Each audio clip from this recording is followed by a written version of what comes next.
घरामध्ये भाजी किंवा आमटीला काय नसेल तर आपण ना पर्याय भरपूर हुडकतो. डाळ कांदा करू का फोडीव झुणका करू, पातळ झुणका करू का आणि काय करू का पार्सल आणूया.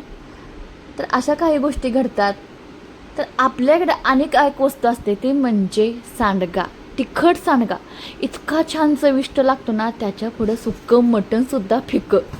तर हाच मी सुका सांडगा केला आहे. आणि हे सांडग्याची रेसिपी तुम्हाला हवी असेल तर नक्की आपल्या सोनाली किचनवर जावा आणि हे सांडग्याची रेसिपी बघा. खूप छान चविष्ट हा सांडगा तयार झाला आहे. ज्या वेळेला पावसाळ्यामध्ये असू दे किंवा भाजीला घरामध्ये काही नसेल आणि तुम्हाला काही तर चमचमीत खायची इच्छा होत असेल, आजारी पडला असाल आणि आजारातून बाहेर उठल्यानंतर आपल्याला चमचमीत काही तर खायचं असतं, तेव्हा हा सांडगा आहे खूप महत्त्वाचं काम करतो. इतका छान चवीला लागतो ना, अगदी सुक्कं मटण असतं ना त्याच पद्धतीनं चवीला छान लागतो. तर हे केलं हे सांडगा आणि कशा पद्धतीनं करायचा आणि तुम्हाला करायचं असेल तर आपल्या सोनाली किचनवर जावा आणि तिथं सांडग्याची रेसिपी बघा. तर काय केलं आहे, जसं पातळ करतो ना तसाच सुका करायचा. थोडंफार बदल करायचे, ह्यामध्ये जरा मसाले वगैरे कमी वापरायचे आणि सांडगा करायचा. काय केलं आहे, पहिल्यांदा सांडगा आहे तर थोडासा तेलामध्ये परतून घेतला आहे. भाजला ना त्याला छान असा फ्लेवर येतो, कच्चा राहत नाही आणि हा डाळीपासून झालेला अतिशय पौष्टिक हा सांडगा ना जसा दिसायला देखणा आहे ना तेवढा चविष्टसुद्धा आहे आणि पौष्टिकसुद्धा आहे. तर आणि काय केलं आहे, भाजी करायची म्हटल्यानंतर ह्याला कांदा भरपूर वापरला आहे. 2 मीडियम साईजचे कांदे बारीक कट करून घेतला आहे. अगोदरच आपण सांडगा भाजून घेतला होता. भाजलेल्या कांद्यामध्ये हा सांडगा घालायचा, हळद घालायची, लाल तिखट आहे ते आपल्या बेतानं टाकायचं, कारण की सांडगा तिखट सांडगा आहे त्यामुळं लाल तिखटसुद्धा थोडासा कमी घालायचं. नाही दोन्हीसुद्धा तिखट म्हणलं की चव चांगली लागत नाही.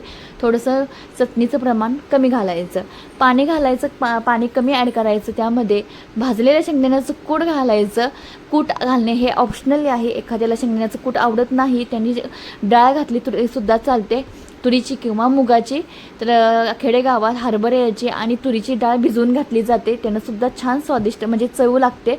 डाळ कांदासुद्धा होतो त्यामध्ये आणि सांडग्याची सुकी भाजी पण होते. दोन्हींचा फ्लेवर एकदम भारी होतो.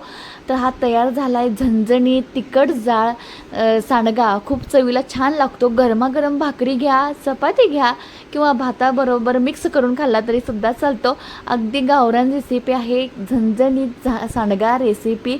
आणि शिजला आहे बघा लगेच. ह्यामध्ये उडदाळ, काही वेळा काय होतं की म्हणतात की सांडगा लवकर शिजत नाही, त्यावेळेला उडदाळ डाळ जास्त झाली असते त्यामुळे सांडगा आहे तो शिजला जात नाही आणि जास्त वेळ शिजवावा लागतो, डाळल्यासारखा होतो. पण तुम्हाला डाळींचं प्रमाण योग्य असेल की सांडगा व्यवस्थितरित्या 10 मिनटामध्ये सुकी भाजी होते. आणि ही तयार झाला आहे झणझणीत सांडगा. त्यावर घालायची हिरवीगार कोथिंबीर. एकदम रॉयल अशी रेसिपी झाली आहे. तुम्हाला चमचमीत काही तर खायचं असेल आणि घरामध्ये भाजी नसेल, भाजी असू दे किंवा नसू दे, हा तुमचा फेवरेट होऊन जाणार. कारण की मस्तच एकदम टेस्टी गावरान रेसिपी आहे. खाऊन बघतं म्हणायचं भारीच की ओ.